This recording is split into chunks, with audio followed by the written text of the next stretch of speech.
Welcome, everyone, to the Australian Bitcoin podcast.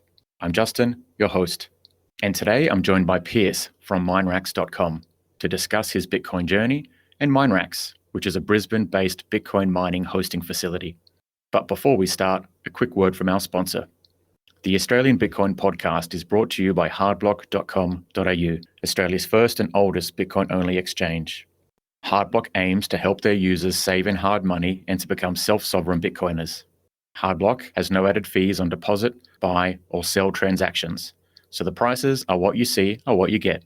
Hardblock's Bitcoin withdrawal fees are also among the cheapest in Australia, including a very low 99 sat Bitcoin withdrawal cost when using their new auto send feature.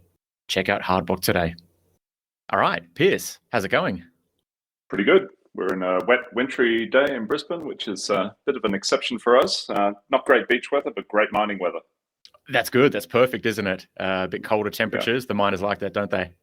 That's right. And so I mentioned at the top of the show that you run mineracks.com, which is a Bitcoin and crypto Brisbane-based hosted mining facility. And we'll talk about that as we get into the podcast in a bit more detail.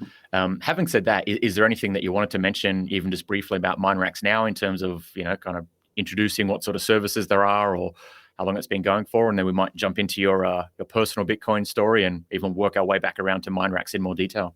Sure. So, I mean, like every business that I think that is, hits its niche, it starts out of frustration from a lack of what you wanted to see in the market. In my case, I think there were three frustrations that I immediately felt as someone even considering mining in Australia. The first pain point that I see is that it's kind of impossible to know that mining is even profitable in Australia. Most people, I think, that start along their Bitcoin journey and start learning a little bit about mining think that the only way to be a successful miner is to live in Texas and have a gigantic shed full of 3 cent per kilowatt hour power and gazillions of racks. Well,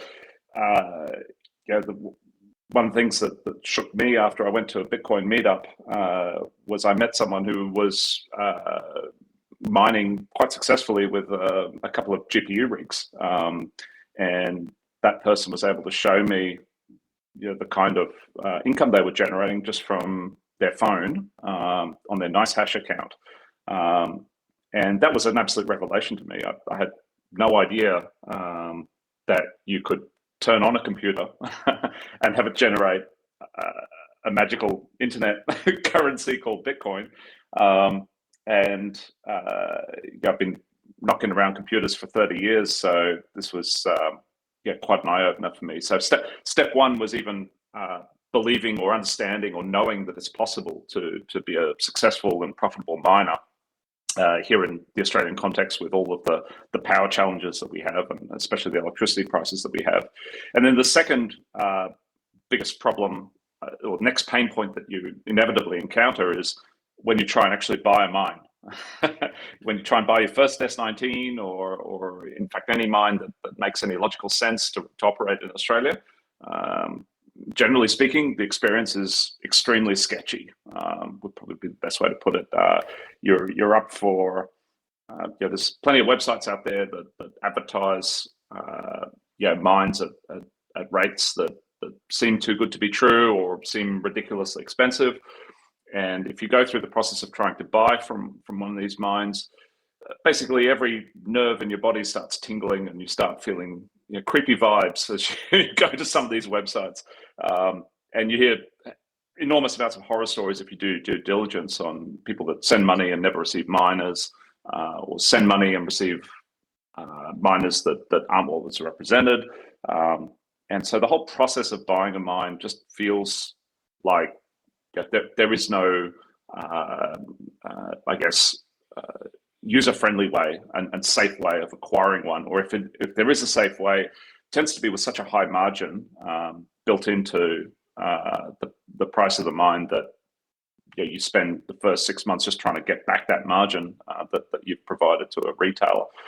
And then I guess the third problem is once you've physically got hold of one of these mines and you figured out how they work and you know how to configure one and point it at your wallet, you suddenly realize that, gee, this is like having a jet engine in your living room, and it's a really awful, obnoxious experience to be standing next to one of these things, or to have them in your home. And I quickly figured out, after acquiring a few of these, that there was no way I would continue to live in matrimonial bliss and have one of these things simultaneously at my home.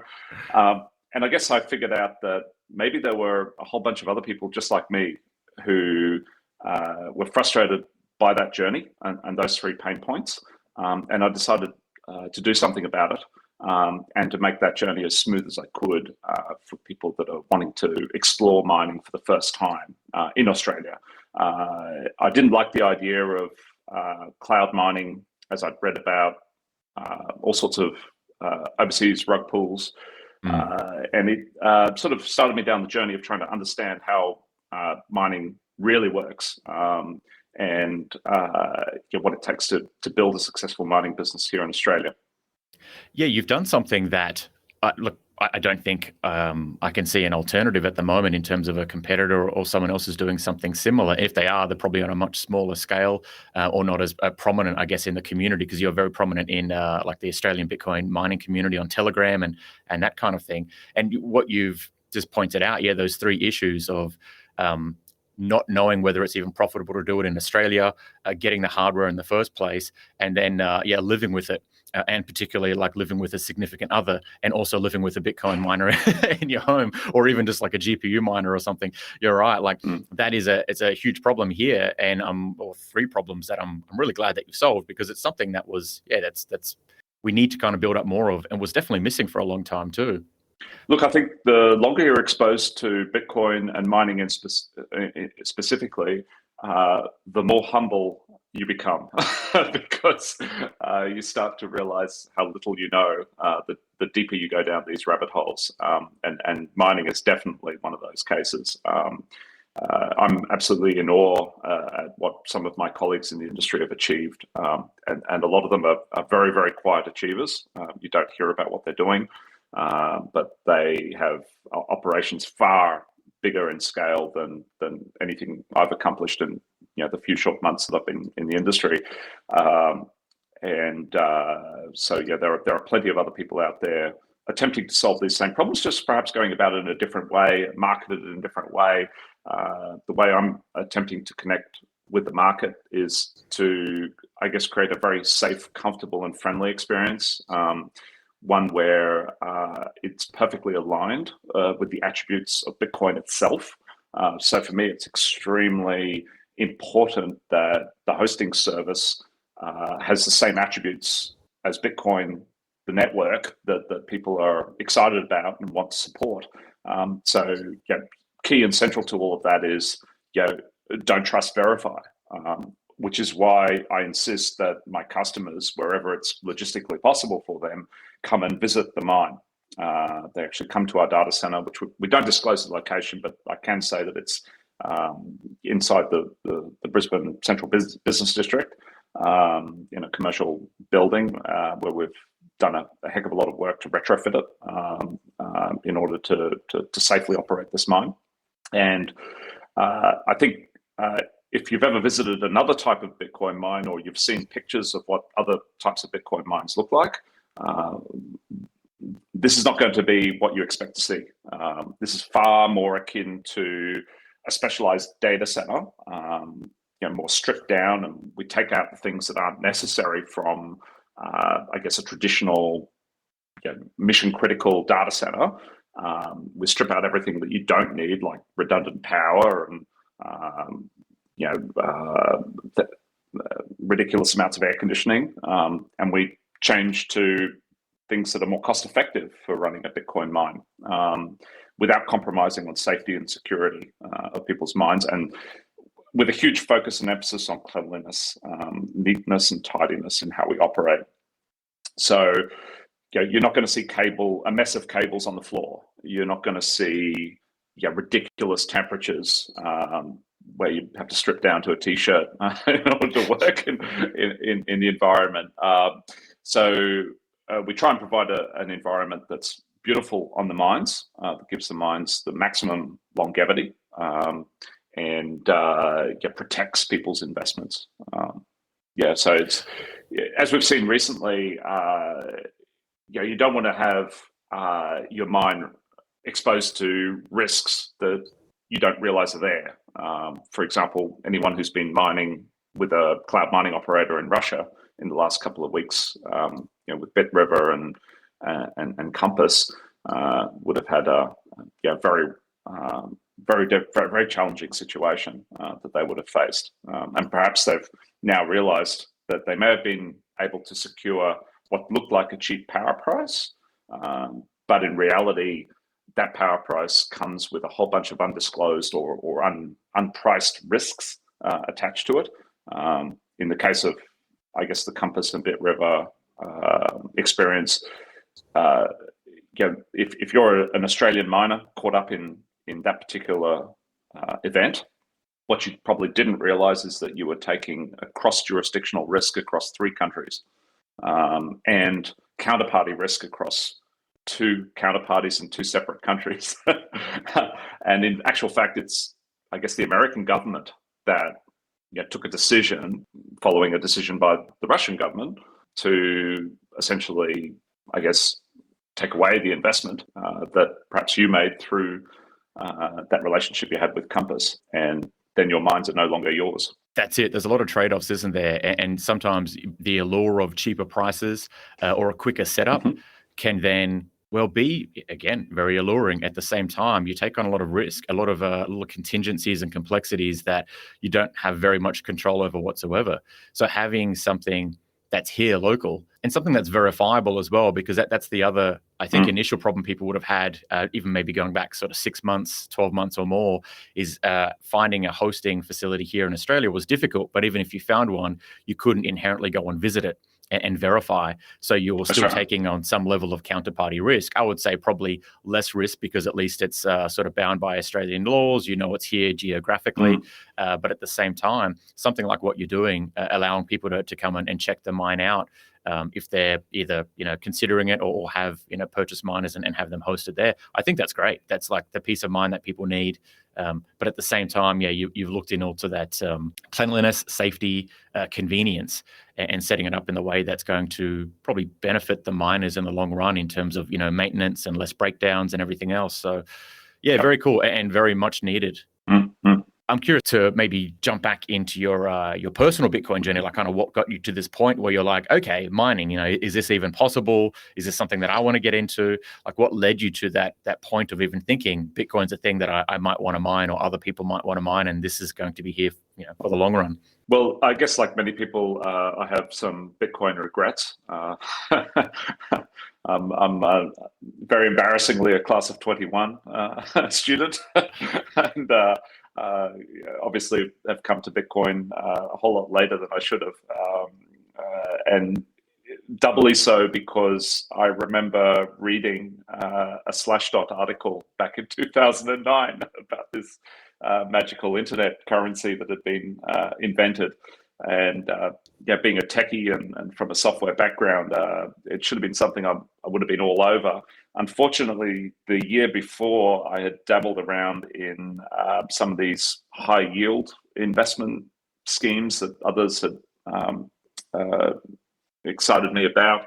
I knew pretty much from the get-go that these things were rug pulls, but had a micro crack at them anyway, because that was what all my mates were doing. And I think if it's a rug pull as well, you get that philosophy of, oh, look, I'll just get in and out pretty quickly. I'll know that point to jump off, basically. Well, no, you don't. No, you don't. No. I'm just saying that's the philosophy sometimes, is like, oh, I know it's a rug pull, but that's fine. I'll be able to, front run everyone else. Like, can you though? Yeah, no, you can't. I learned that the hard way. And I wasn't even attempting to jump out. I just had a curiosity for how these things worked, because it sounded like something that, in order to understand something, you have to be involved in it. You have to have some money on the table. You have to pull it apart and pick all the pieces together. But I invested in a thing called eGold, which a very small amount of money, of course. And about a year or so after that investment, I received a check from the FBI in America. They had actually managed to recover some of my funds. And I think I've still got that check somewhere because there's no way of cashing it without incurring a bank fee that's substantially larger than the value of face value of the check.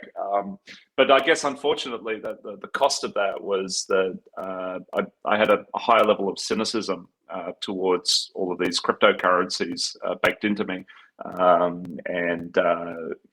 so it took a lot more for me to peer under the headlines, and probably like many people, I guess from a sort of more corporate end of town, and I guess having seen the ups and downs of business, and been through the cut and thrust of business for quite a few decades, it was a very easy technology to dismiss for a very long time, and not take action on.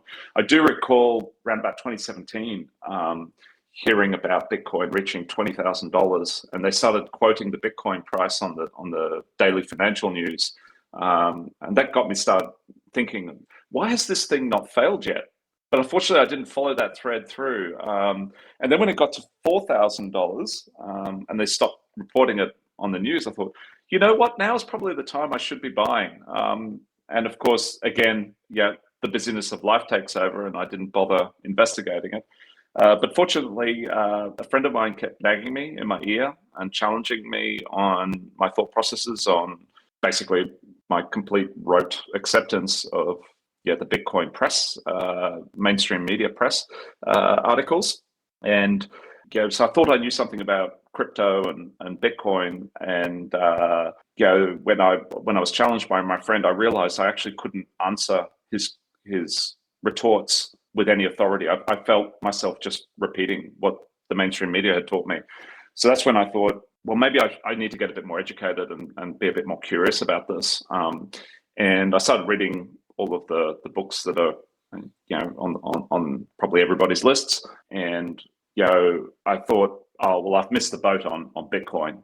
Surely there's another cryptocurrency out there I need to get onto. I'll find the next one instead. Yeah, I'll find the next one instead. And it really didn't take me long, I think, to go down that thought process and realize, hang on a sec, there's something really magical going on here. Something I haven't actually physically seen before. The network, I do certainly understand network effects from some of the other businesses I've been involved in previously. And I'm like, okay, this is much bigger than I realized, and much more fundamental. And lo and behold, I attended a Bitcoin and cryptocurrency talk, and I was sitting next to someone at that talk, and I said to him at the end that the speaker doesn't understand Bitcoin, because by this stage I thought I'd at least halfway orange pilled myself based on all the material I'd read and listened to on the internet. And the person next to me, unbeknownst to me, was one of the members of the CEO Institute. And he said, well, actually what I'm going to do now is I'm going to invite you to give a talk to the CEO Institute. And that forced me to really want to know what I'm talking about, because if I'm going to stand up in front of a whole bunch of other CEOs of SMEs and larger businesses and talk about Bitcoin and cryptocurrency and where everything's heading in the future, I better start to know what I'm talking about. And that's actually how I started to read Jimmy Song's book on programming Bitcoin, and I wanted to understand all the mathematics. I've done a mathematics degree in my early education, and it's my first exposure to elliptic curve cryptography. Been in IT for 30 years, but never understood how cryptography actually worked. Then I got stuck into this book, read some of the source code on GitHub, started to realize how well thought through and how well built this technology really is. And that's when I built a node, my first node, so I could run a node and understand how that worked. Then I built a Lightning node as well, and started opening Lightning channels. Then I had a Lightning wallet, And I remember going to a Bitcoin meetup where we could pay for our lunch using sats, and that was my first Lightning transaction. We actually spent Bitcoin on Lightning, and that's where I just realized this is even more game changing than I first realized. And then I wanted to understand a little bit about mining. So a friend of mine said that they'd help me build a GPU-based mining rig. At the time, I didn't really understand the difference between crypto and Bitcoin mining, and why there's a big difference between those two. And I was only halfway on my journey to Bitcoin maximalization at this point. And so I built a rig with this friend, and then I ended up with 3 of them by the end of the month. And one thing that I must warn absolutely everyone who's listening is Bitcoin mining is extremely addictive. Incredibly, yeah. And stacking hash everyone is just as good as stacking sats, I think. Yeah. Oh yes. And once you start down this path, it's very hard to stop. Then I started getting some ASICs, and before I knew it, I had like a whole double-digit number of mines, and I'd used some spare real estate that I had to store these mines and run them where I had a bit of power. Turned out the building I was in had its own substation. I didn't even know what a substation was at that time. Sure as hell do now. I suddenly know my amps, my watts, and all the rest of it. And that's when I really started to go to town and buy a whole bunch of racks. I started to see that there was a wider need for this kind of hosting. And before you know it, this has become my full-time career now. So by about Christmas last year, I realized that this is what I wanted to do. I wanted to help the industry flourish here in Australia, and I'm kind of on a personal mission to make it possible for people who are exactly like me 6 months ago, be able to get from where they are today, which is probably close to zero knowledge of mining, all the way through to having a successful operation, and then being able to scale up. So that's what I've been doing. I think it's a great mission. Like I have this tagline in my Twitter profile that just says to expand and secure the network. Expanding is kind of evangelizing Bitcoin, getting people to understand it, to buy some, to mine some, to run a node, but of course securing the network as well, which is just increasing hash rate. And so you've essentially got that same mission. So I resonate with that, and I think it's a very good mission to have. And I think your story is probably very similar to mine and a lot of other people into Bitcoin, just in terms of the parallels of you hear about Bitcoin, you ignore it for a couple of years, you hear about it more and more in the media. There is usually like a friend at the side somewhere saying like, hey man, you should pay a little bit more attention to this. And after enough touch points, you start to look into it, but then you start to realize there's more to it than what you think. And when you start getting into the technical complexity and the technical elegance of it as well, I think that is, that's what made me like reading Mastering Bitcoin. And I've only got a very small amount of programming background, so I tried to get through Jimmy Song's Programming Bitcoin, but kind of got stuck at a lot of the practical parts. But certainly reading Mastering Bitcoin helped me understand like, wow, this is engineering elegance, and this is something that has future-proofed itself and like circumvented a lot of attack vectors before they even existed. And it's kind of mind-blowing. But then of course your journey, you got burnt by some shitcoin stuff in there, which would have put you off progressing much further with it, but you still managed to find motivations to do so.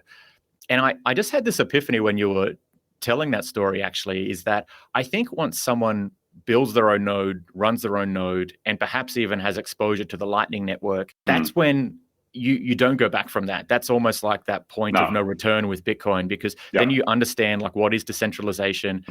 If you do shitcoin, you start to look at those things like, all right, well, who's developing this? And, are those people known? Can those people be commandeered in some way? Can I run my own node? Is that even possible? Can I spend this and use it on a day-to-day basis? And those sort of questions normally just let you triangulate back to Bitcoin of like, well, no, this already solves it.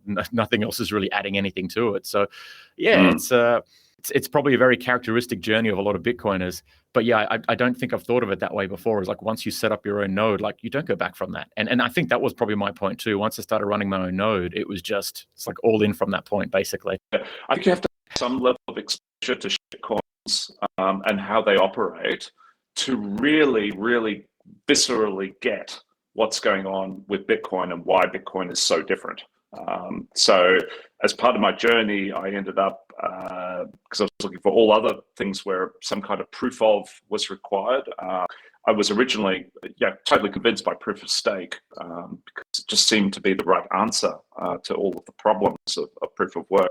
And I must admit, it took me something like 3 or 4 months of study to understand why proof of stake was an absolute disaster and completely the wrong path to go down. And now I have a fantastic, better appreciation of proof of work and why it's so essential to the future of this network and the financial system.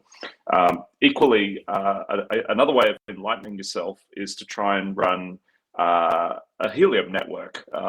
So I've got a whole bunch of helium mines, and don't necessarily promote or shill helium.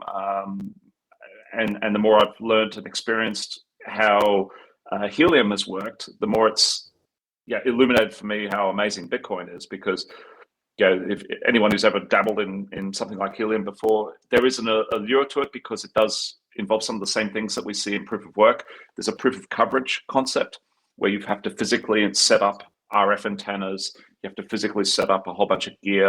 It's got a very similar feel in terms of the effort and the technical skills required and the access to assets that are needed that you see in Bitcoin mining. But what's immediately different is how the network itself is operated and who's in charge of it and how change happens and how you're not in charge of the rules. Someone else is. And you wake up one day and they've arbitrarily changed how proof of coverage works. And all of a sudden you're earning fewer coins and those coins are worth less and less on the market. So without going into too much depth on a shitcoin like helium, I think being involved in at least to some extent in these other projects really gives you this fantastic lived experience that actually grows your conviction and helps you orange pill others a whole lot better than you could if you hadn't had that experience and just ignored it. That's true, because I think the consensus model of Bitcoin is still very confusing. And I think that took me even a few years to really understand it. And even just in the last year or so, understanding it better and better over time, because sometimes you talk to people about something like Bitcoin and they'll say, well, how does it get upgraded? Like, what's the process there? And their mind is thinking democracy. So they'll say something like, well, what if the majority of people want to have this upgrade, but you don't want it? It's like, well, you don't have to run the code. You keep running the code that you've always been running. There's people running very old versions of Bitcoin Core and everything still works just fine. Like, that's the entire point. The only point it becomes contentious is if it might be a hard fork and then you need to decide which one am I going with here. But generally speaking, the way that I think the Bitcoin ethos is it's like soft fork is the way forward, hard fork is only if it's a dire straight.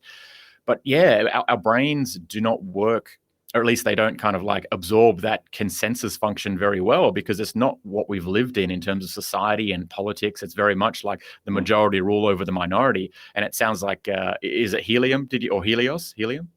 The one that it sounds like that's similar. It's like, if the developers, if the founders decide, hey, look, this is the way forward, that's their essentially they have some sort of veto rule. It's not even a democracy as such. It's more like we're the deciders and everyone else will just have to deal with this going forward. And you would assume that they make decisions that are for the longevity of the project, but you might not agree with those decisions. And if you don't, you're kind of stuck going forward with it anyway, which is where Bitcoin is drastically different. To say, if a bunch of developers or miners or institutional players decide to do something with it that you don't agree, you can just not agree and just keep running your old code, which is just a very unique thing. It's a fabulous thing. And I think that's what you certainly learn. The closer you get any kind of exposure to shitcoins, the more you realize that even the well-intentioned projects expose you to changes that changing rules of the game, which is extremely fiat-like.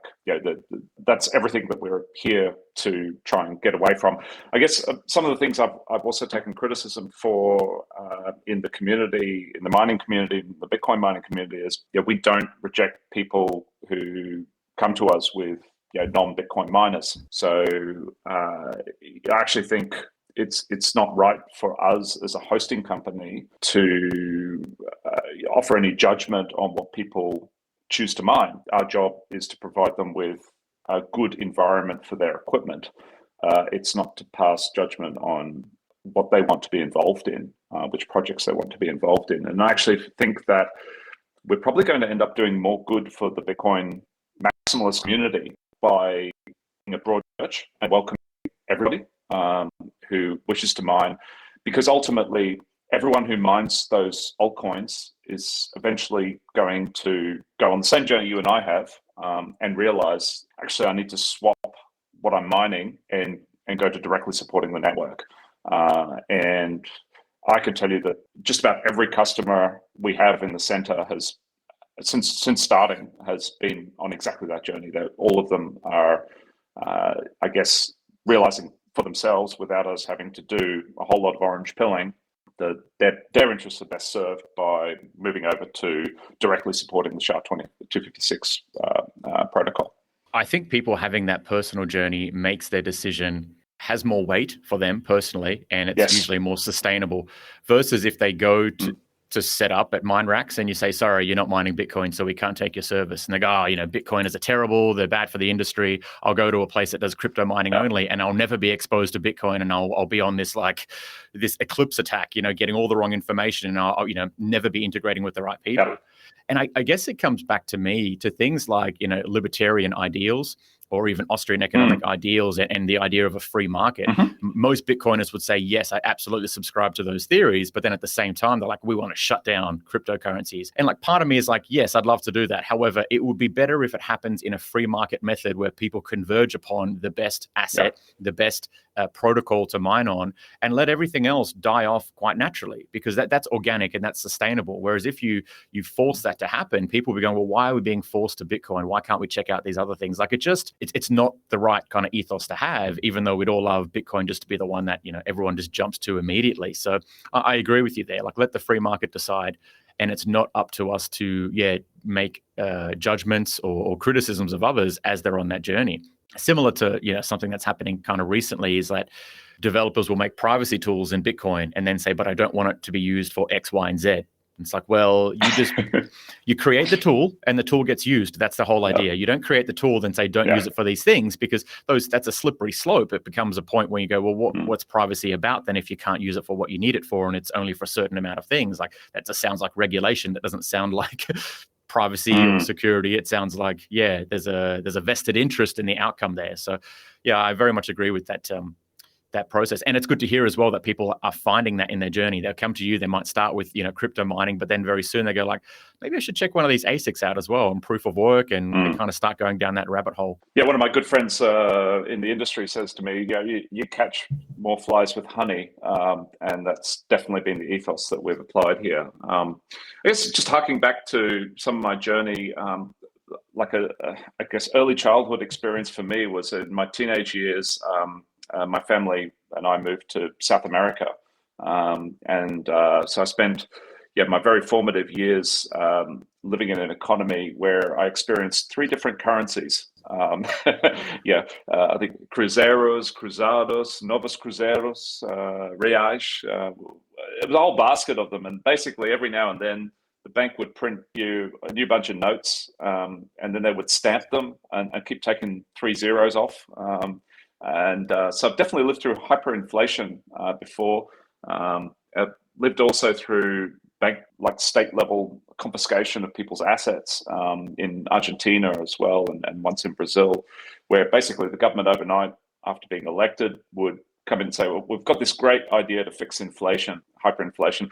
We'll just reset everyone back to zero and eliminate everything you have in your bank account.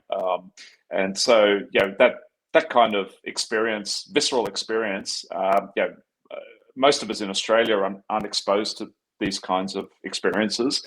But I think I was very lucky to have that experience early in life, because it gives me an insight, I think, into how other cultures and other countries get a different set of value out of Bitcoin, compared to people such as ourselves. Most of the time we've lived under, I guess the Australian dollar system has been, quite frankly, a reasonably stable and reasonably well functioning monetary system, certainly compared to other currencies around the world. So for some people that might mean that they don't really get why Bitcoin is such a revolutionary technology. But when you consider globally what it means to people that are in economies that function very differently to ours, it's obvious where the utility is. True. Alex Gladstein has done so much good work in this space. And I think one of the terms that he uses is, financial privilege. Like in a lot of Western societies, we have a lot of financial privilege where people will say, I don't really see the point of something like Bitcoin because everything's mostly okay here. And they've never experienced something like a currency collapse or a complete, rapid debasement of it, or they haven't known anyone who's actually unbanked. They haven't had to deal with international remittances using like corrupt or expensive or inefficient intermediaries. So none of these things really make sense as a value proposition to say we should be using something like Bitcoin instead, or you should be holding your own money, or you should be using it peer-to-peer. None of these things really seem like that useful until maybe they've experienced it themselves, or they've heard enough stories, or they see it on the news, which I think is what most people are going to be exposed to now, because we're seeing more of these sort of things, potential bank runs or currency collapses or sovereign debt defaults, etc. That's going to be, I think, waking a lot of people up. And it makes sense that you had that background that primed you to really start to grok it, probably from an early point of getting into it and seeing the engineering elegance and seeing the kind of financial, economic, value proposition that it holds over the alternative of fiat currencies. And crazy that you lived through like 3 different currencies. That's like, even for me, like I think 5 actually. Yeah, wow, 3 in Brazil and 2 in Argentina. Yeah, that's right. It's just so crazy, isn't it? Like I do enough research on this to understand conceptually, but I think experiencing that is just. And at that point, if there is no alternative, you just go, well, this is the way it is. I'm glad that we've got something nice that the government provides us, whatever that might be, whether it's roads or some security, or at least they seem like they have a plan. So this will be sorted out. Like we kind of just fall back to like, oh, well, that's really shit. But you know what? There's something good somewhat that's here as a benefit or a payoff to that. Until you find Bitcoin, then you're like, okay, no, we need to just like explode this whole system and start with a new one instead. What did your friends and family think and say when you decided, oh, look, this Bitcoin thing seems to have some legs to it, and in fact, mining it is what I want to make my life about? What was the general response? I decided to not tell anyone for a while, and really make sure I grew my own conviction before going down that stage. I think I'm only still partway through that journey personally. I think I still grapple with a lot of questions in my mind about mining, whether I'm doing the right thing, whether we're contributing to building a better environment. I'm weighing and balancing continuously. Is what I'm doing the right thing for the future, for our children, for the next generation? Every decision and every activity you do has not only positive impacts but negative ones as well. I'm happy to admit that I freely am concerned and worry about what I do and what impact it has on, I guess, the grid, on energy, on, e-waste. These are all things that I haven't yet got all the answers for, and I'm still exploring and discovering new rabbit holes to go and find more information through. So certainly one thing I find has been, I think you asked me earlier about, is there a new rabbit hole or a new industry that you were forced to learn about as a result of being in having a pure Bitcoin business? And one of the huge line item costs we have is energy. And the way I put it to people is that what you're actually doing when you're mining is you can't just look at the price of energy on its own. What you're really signing up for in every case is a series of engineering and economic trades. So when you look at the price of what you're investing in your mining, you're actually looking at a basket of risks. So often those risks are enumerated and sometimes they're not. And you can't put a number against it. So very often, people just judge our service, for example, purely on the basis of its price versus another price they've seen somewhere else, without fully considering and understanding and enumerating all of the risks that each of those respective choices are made up of. So, for example, I'm working on a project right now, which will see us put a containerized mining solution out at a flare gas site, where we could well be in a position to offer our customers sub 10 cent per kilowatt hour hosting, well behind the meter. But with that comes trade-offs. So whereas at our current model, you can come and visit the centre quite easily because it's very handy to Brisbane and the CBD.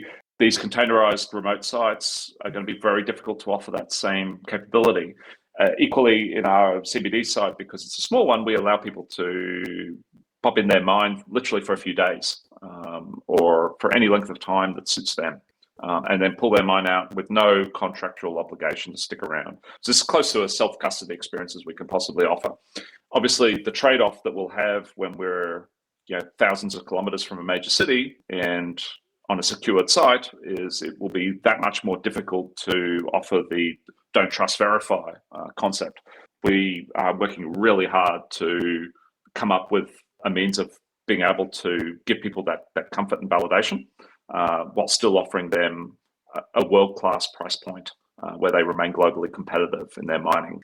And look, learning about how the energy grid is run, learning about where energy prices are headed in the next couple of years, particularly with inflation and the fiat world that we're in, has been an absolute eye-opening experience. Essentially trying to become a bush electrical engineer, which is a necessary prerequisite for what we do. Understanding how a substation works and what it does, what its role is on the grid, learning how to build a power system off grid entirely. And all of the challenges that come with that. It's a huge rabbit hole to go down. I think to be a proper Bitcoiner and to be really involved in the space, you need to be more than a jack of all trades. You need to be a polymath. Like you need to understand so many diverse areas in it to a level of detail beyond what most people as a jack of all trades would need to know. I'm really glad to hear that there's work being done, and especially from yourself in that like flared gas, because that's something that seems to have really taken off in America. Like Marty Bent is someone who I've listened to from a pretty early stage in my kind of Bitcoin journey, and probably was instrumental to me really understanding Bitcoin and where the industry is going, especially with mining and the kind of amalgamation of both the energy sector and the Bitcoin mining sector. And the work that they're doing with flared gas over there, it seems like we're ripe for it here in Australia, but for one reason or another, probably like regulations and logistical reasons and everything else, seems like it's been difficult to get something like that off the ground here. So I'm really glad to hear that you're kind of going down that rabbit hole and trying to smooth out the trade-offs that people would have to have that cheaper electricity cost. That's probably right. Something that's better overall in terms of for the environment to kind of reduce that flared gas output and then kind of convert it to Bitcoin instead. But of course, you're right. It comes with you got to transport it there and back. Maybe the sites aren't as clean as where you would have in the Brisbane setup. Like there's all those different nuances that that people need to be aware of. But you're doing a job to try to smooth that out. Very cool. Are you knowing where kind of our cloud world fiat debasement is going, and also the fact that energy prices will probably go up for that reason, and also we probably haven't invested where we need to have invested in terms of energy. What am I thinking here? Like reliability in Australia. Are you still hopeful? I'm guessing you're still hopeful because you're still in this industry, but are you hopeful in terms of that being able to be, I guess, balanced out with the income that people would earn from doing something like Bitcoin mining? Does that make sense, that question? Yes. Yeah, it does make a lot of sense. I think when I meet a lot of people who are considering mining for the first time.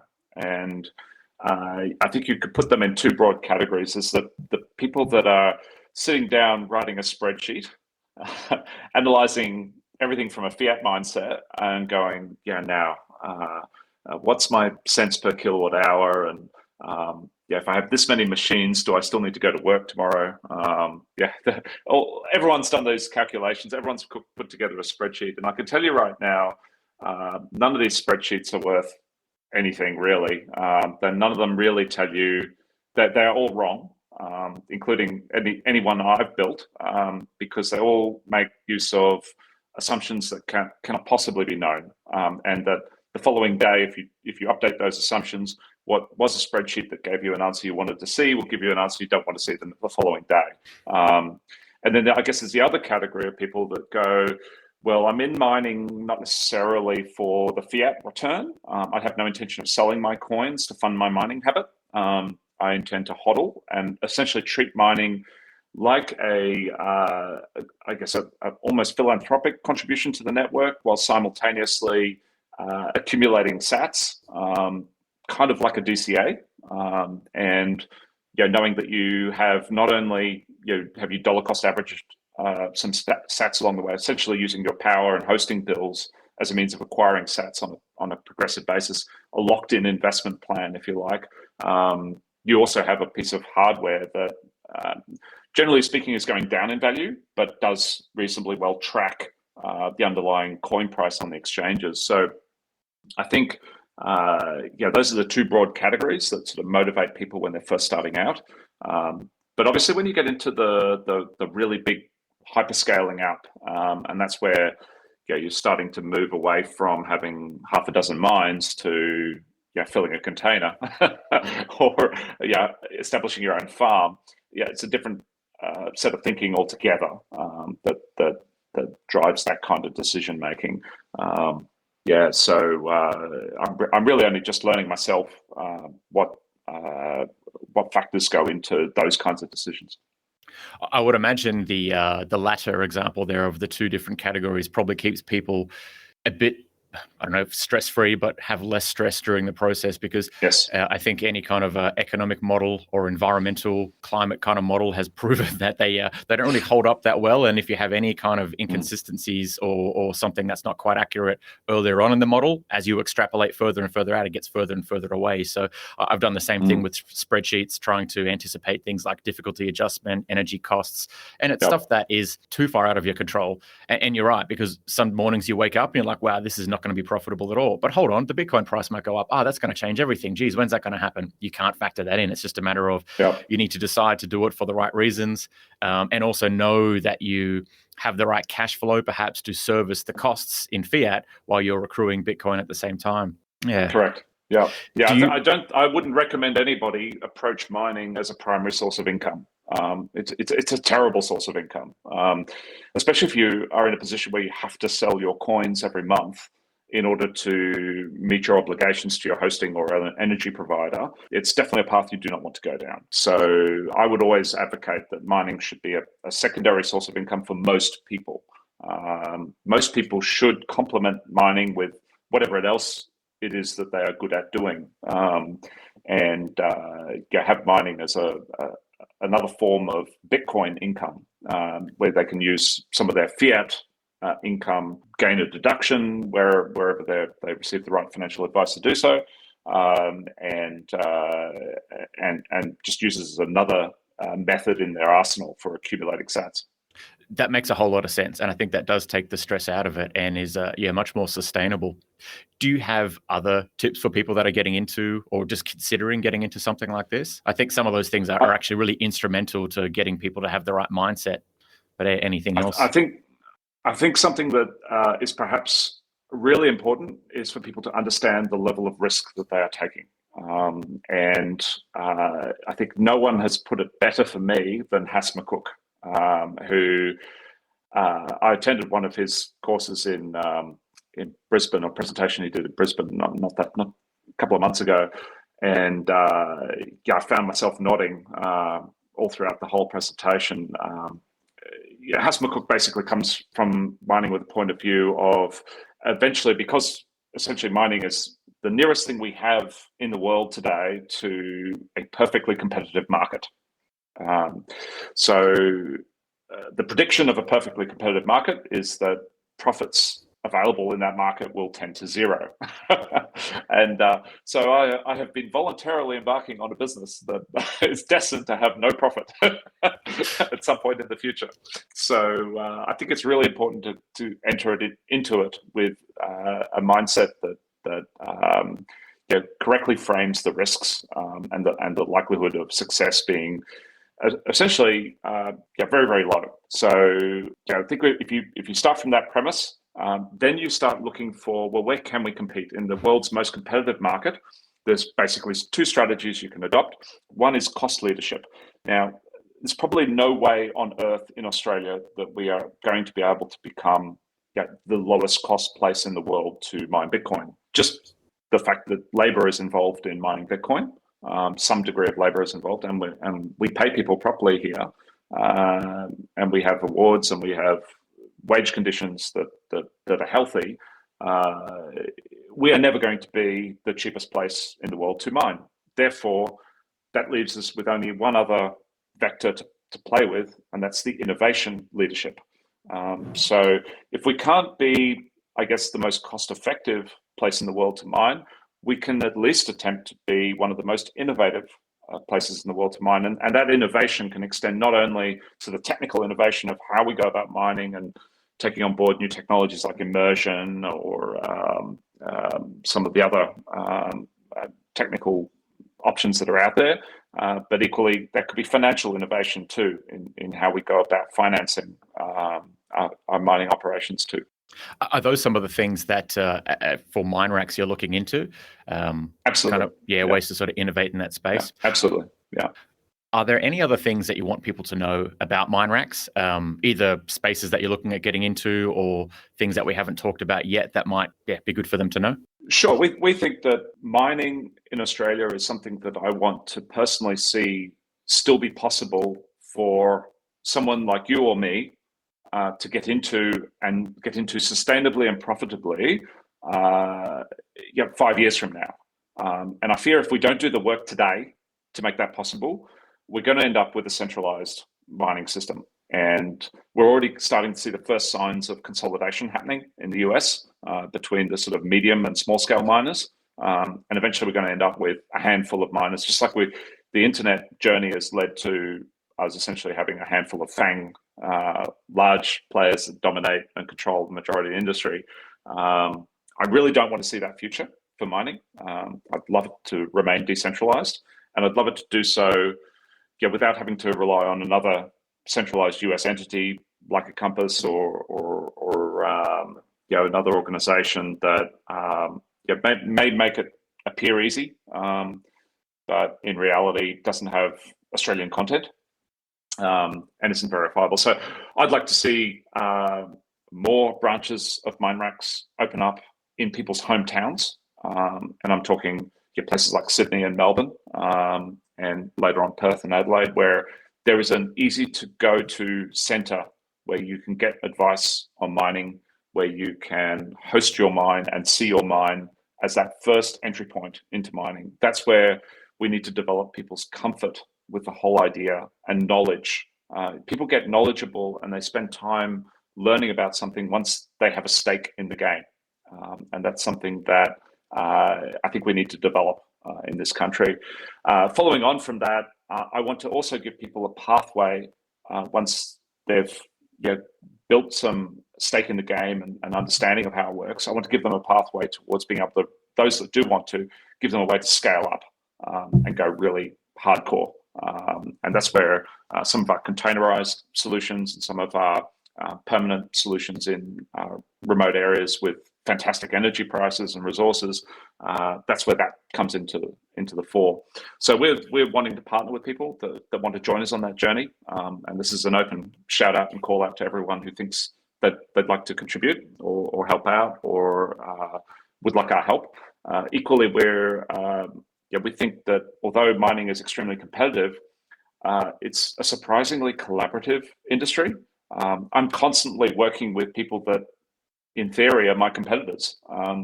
and we all help each other out. I might run out of space one day, and someone will take some of my mines so that I can host a customer.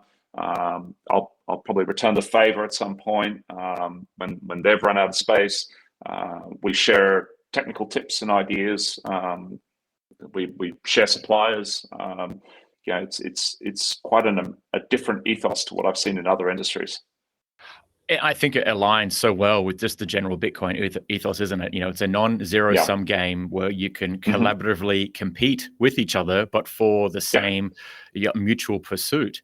And I think it's great what you're trying to do in terms of expanding the, I guess, the infrastructure, for lack of better words, both technologically in terms of education here in Australia, to make it so there is a more decentralized production of hash throughout the world and even throughout Australia, rather than having more and more just converge on a few large miners in America. Essentially, I think it's much needed for the Bitcoin network.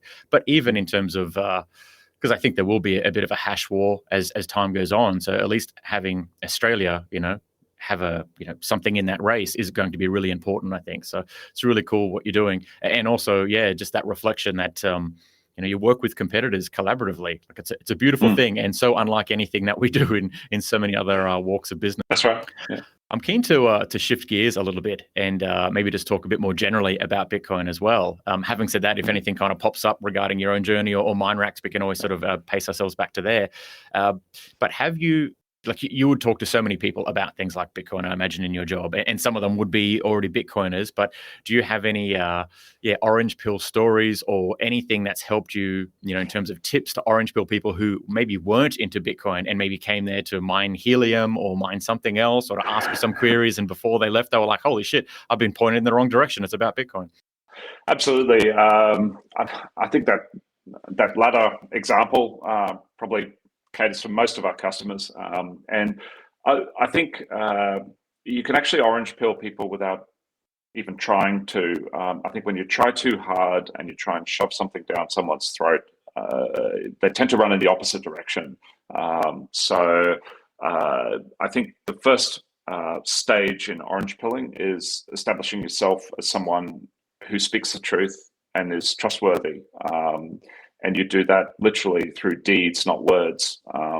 And so once people realize that what you say they can rely upon, that you will deliver what you promise, when you speak about Bitcoin, they're now more receptive to what you have to say. So I think that's probably step one. Step two is simply exposure to the network and trying it out and using it. Particularly, I think for me, the biggest experience that most brought this home was starting to mine into my Lightning wallet and going to lunch with fellow Bitcoiners and paying for lunch with the sats that I had mined while I was having lunch. That really brought it home for me that I was actually doing something that really works and really does something that other people value. And I guess the second dimension to that, not only mining for yourself, but then helping other people on their mining journey that otherwise wouldn't be able to mine at all because they don't have the right setup at home, or they don't feel comfortable with the overseas options, but you gave them the experience that they were looking for. That in itself is a reward far beyond anything you can personally hope for in material terms. It's just a wonderful experience to help someone along that journey that they otherwise would have been blocked from doing. Definitely. And it's nice that it has that mutual benefit of probably being one of the most efficient ways to actually orange pill someone sustainably is being helpful, getting them involved so they can see it demonstrably themselves. And take that sort of softly approach. Let them approach you once you've established yourself as, being in the know or being an expert in an area. People will seek you out when it seems viable to them. So very good points. I think the other thing that we should all in the community be conscious of is not trying to oversell Bitcoin.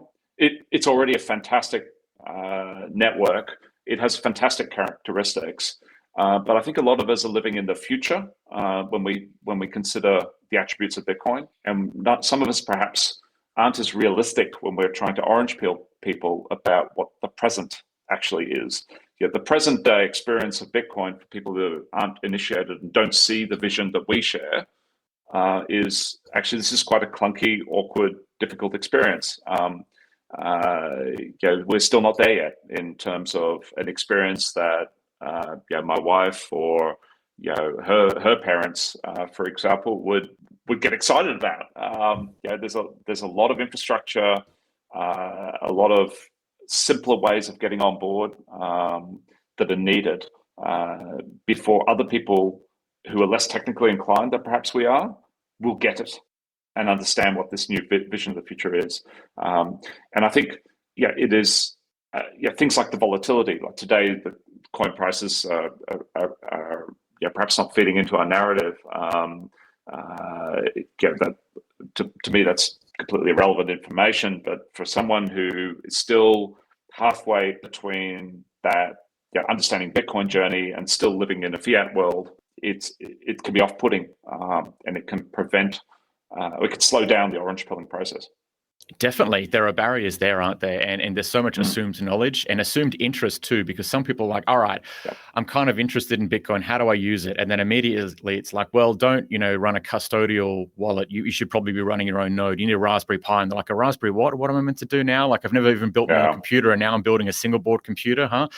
Or even, the volatility. Oh, it's a store of value. Oh, but when I bought it, the price went down. Oh, that's fine. It's a store of value in the long run. It's like, but I want a store of value now. It's like, it's all these sort of like nuances to it that, become barriers for people. And I think you're right. We are living in the future, essentially. We know the value proposition that it has. We understand the fundamentals. Most of us don't even really talk about the price anymore unless we're talking about, normies talking about the price, or they're asking us about it. And otherwise, I think it's understanding that people are still at that point where they see the price volatility and it's scary. They see the complexity of it, or how many caveats there are. Like, yes, you can run that wallet, but you should actually be doing it like X, Y, and Z. And it's like, oh, that's really difficult. I want to do it perfectly. And if I can't do it perfectly, I'll just wait until it's more accessible. And I think realizing where people are at and like meeting them halfway. And again, sort of taking that softly approach where it's a spectrum. You don't have to do it perfectly to begin with. You can start at a point, get used to it, get more interested and motivated to learn more or to be more hands-on.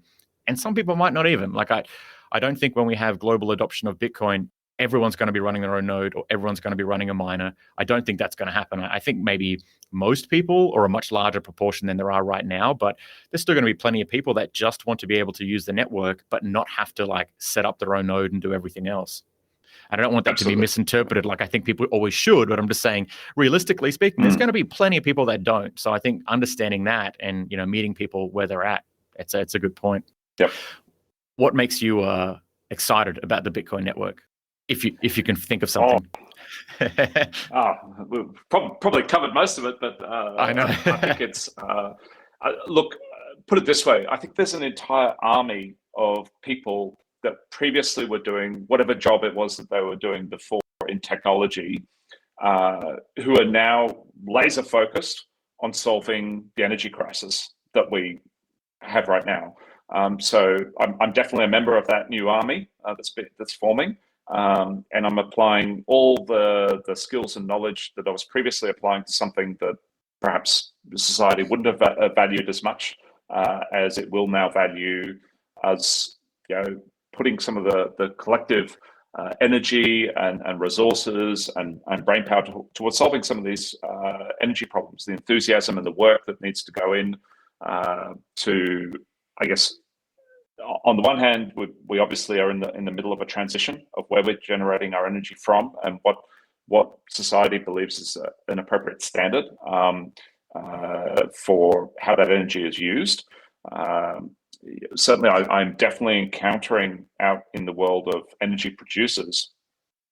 On the one hand, you've got a group of people that are completely open to the idea of mining and using the energy for the Bitcoin network.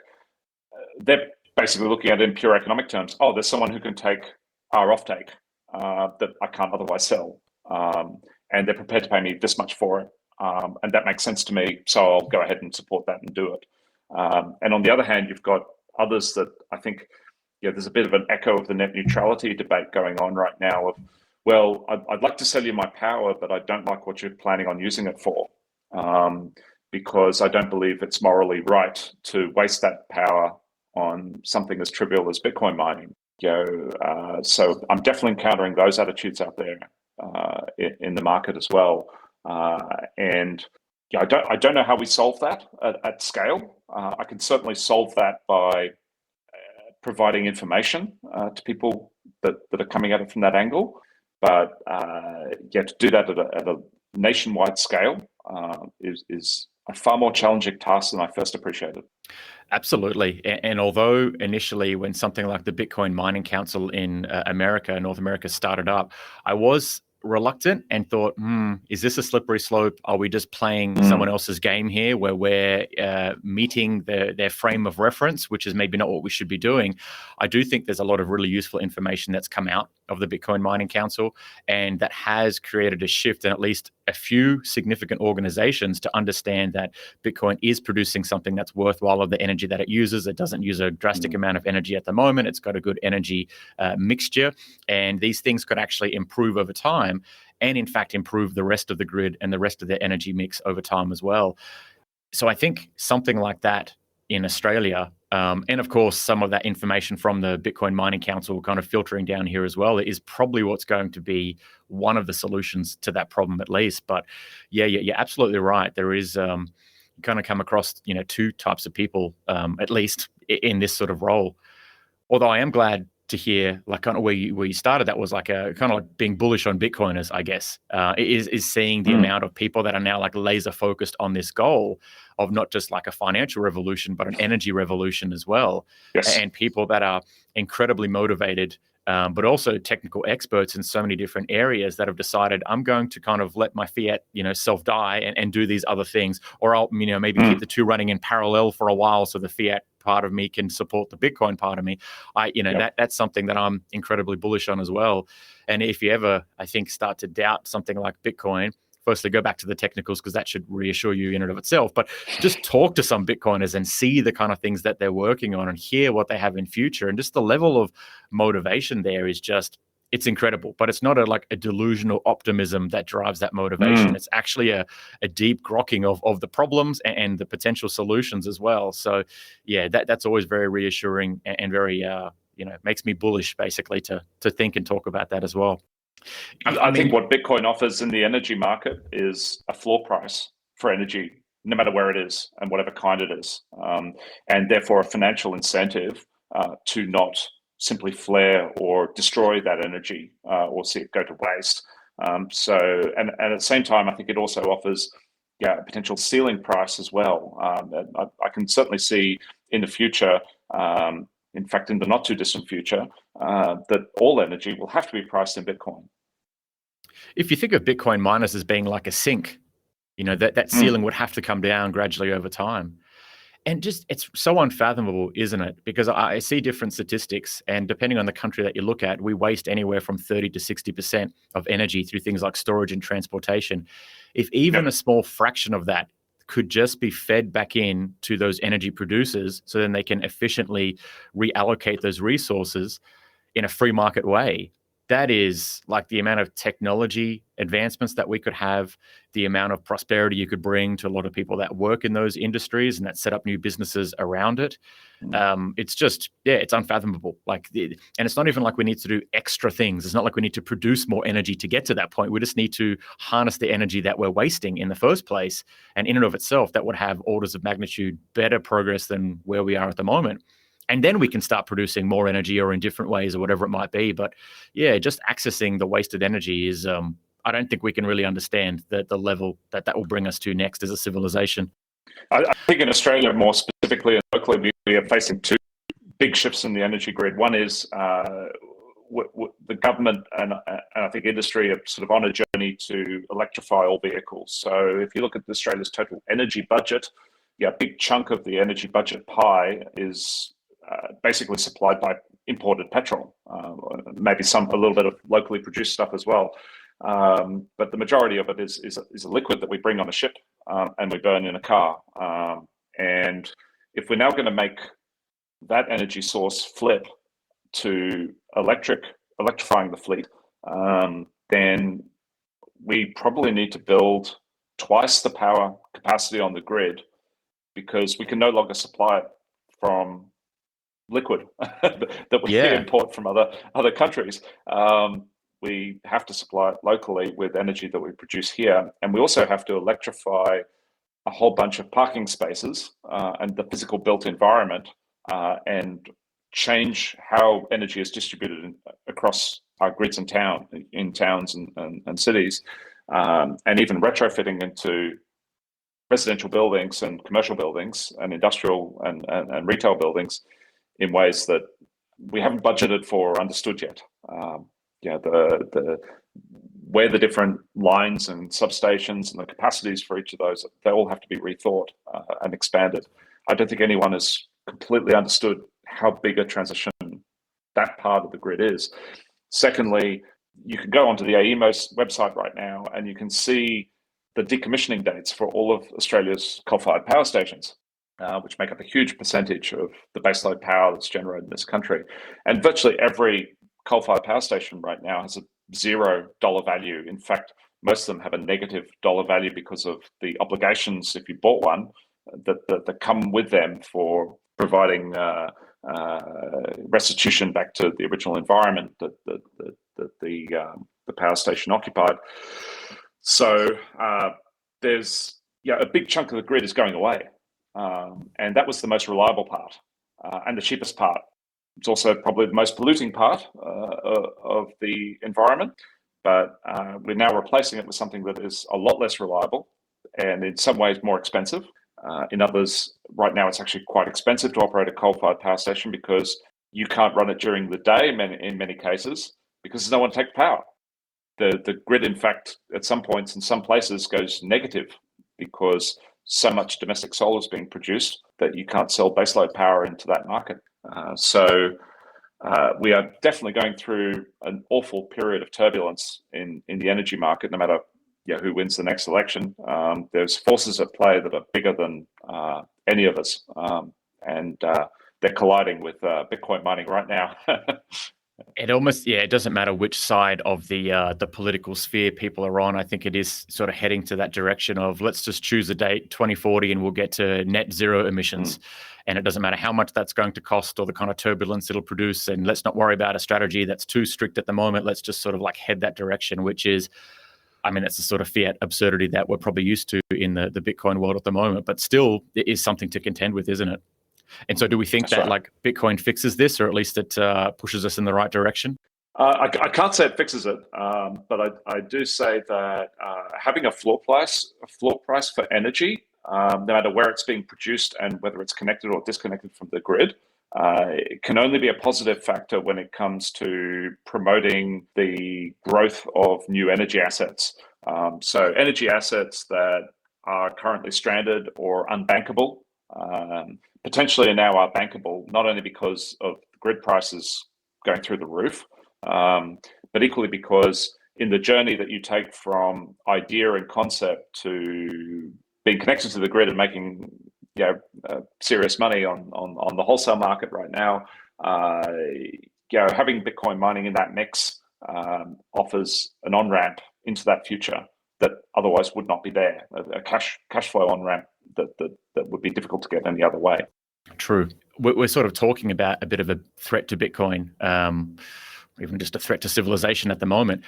Having said that, are there other threats that you've considered with Bitcoin, or is this one of the biggest ones, this sort of push towards a less reliable energy and maybe people's education about what Bitcoin is and whether it's worth spending the energy on, et cetera? Is this like one of the biggest threats to Bitcoin, do you reckon? I actually think the biggest threat we face right now is the potential for the same debate we've had over net neutrality and what society values different types of internet traffic, and whether different types of internet traffic should be treated with different rules and different tariffs. I see a similar debate actually well underway right now in Australia on and in other countries as well over, well, what is the morality and the legality of using power to do this proof of work component. We could end up regulating too early an industry and putting rules and provisos and boundaries around what we're doing in such a way that we actually, through good intentions, we actually kill an industry that otherwise we could be world leaders in at its earliest stage. Yeah, of that's getting right. established. And so, something. Yes. I was just going to say, and something that will have such a benefit, not just to Australia, but the entire world, and not just because we become world leaders in it, but because it has this great outcome essentially for the environment, for our efficiency with energy, and then of course all the financial revolution that kind of follows. So yeah, there's a lot of downsides to if that gets stifled early, isn't it? Yeah. So certainly in my business, that's a risk, but that I see as the largest risk. The government coming in or regulators coming in, even at all levels of government. I'm not just talking federally. In some regional areas, I'm already seeing signs of planning permission will only be granted if you can demonstrate that you're going to be operating in these particular conditions. With regards to how you use energy and what your sources of energy are. It's something that could really stop the train at the station. What is the solution's probably too strong a word, but what is the strategy there? Like I have this vague understanding that the Australian Bitcoin industry body does quite a bit of lobbying and educational work on Bitcoin, generally speaking. And I seem to think there was going to be a bit of an offshoot of that related to mining in Australia. Am I right in that? Is that sort of going ahead? That's absolutely correct. I'm not personally a part of that council, though I think I had a hand in suggesting it be formed. But I think that work needs to be done, and it needs to reach Canberra and educate our leaders that at the moment are probably making decisions and with regards to regulation and planning that perhaps are not in full possession of the facts right now. That's good to hear. And my understanding so far, at least, of the financial regulations around Bitcoin is that this is about a 3-year process. They're looking at consulting over the next year, starting to formulate some regulations and legislations over 2024 and 2025 with the intention for whole frameworks to be put in place towards the end of that year. So that's quite a bit of time between now and then.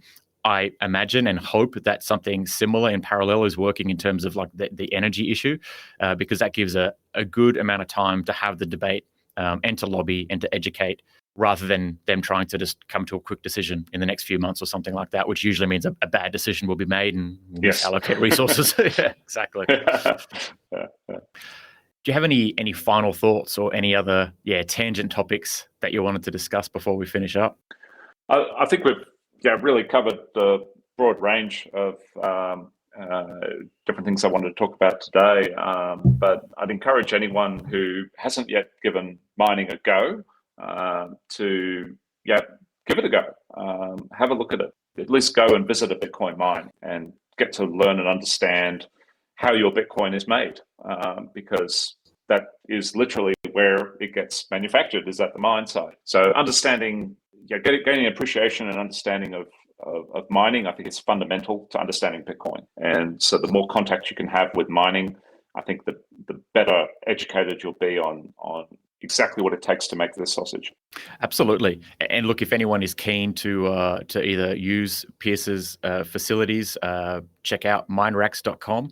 And I'm sure you're probably happy to take queries if people are looking into that and want a bit of information about mining. Yeah. And the initiative that you mentioned that you were working towards, sort of just beyond MineRacks, or even maybe like setting up, a MineRacks facility in different states, flared gas kind of initiative. I imagine they could probably reach you through the same avenues. Absolutely, as well. Yeah, we're also helping a number of different parties who want to build their own private mining facilities of varying scales. We're acting, I guess, as EPC consultants, who helping people engineer, develop, and build and scale their own mining operations. If that's not if hosting is not for them with a third party, and they want to have full custody of mining, certainly something I appreciate, then yeah, we're very happy to share our knowledge and help in a practical sense for those that want to get in and grow big. Perhaps don't know where to get started, what the logistics, what the mechanics and what the technicalities are. You need a lot of disciplines across HVAC, electrical engineering, and computer technology. And for a lot of people, that they may have one of those things, but they probably don't have all three, the experience in all three. That's certainly something that we're partnering with people to help them down that journey. It's really good that that's going to be more and more accessible here in Australia, because I know so far when people have gone down that route, it's had to be kind of outsourced to people in America, whereas having someone and like a group that knows the Australian environment, and I mean that kind of more broadly than just the the natural environment, I think is going to be really important for those sort of decisions. So that's very cool. Yep. Well, thank you so much for coming on the podcast today. Thank you for your contribution to the Bitcoin network as well. I much appreciate it. I'm sure a lot of others do as well. And again, if anyone is keen to get into mining in any of those sort of ways, I think reach out to Piers, mineracks.com. Thanks, Justin. No worries. Thanks everyone for listening. And until next time.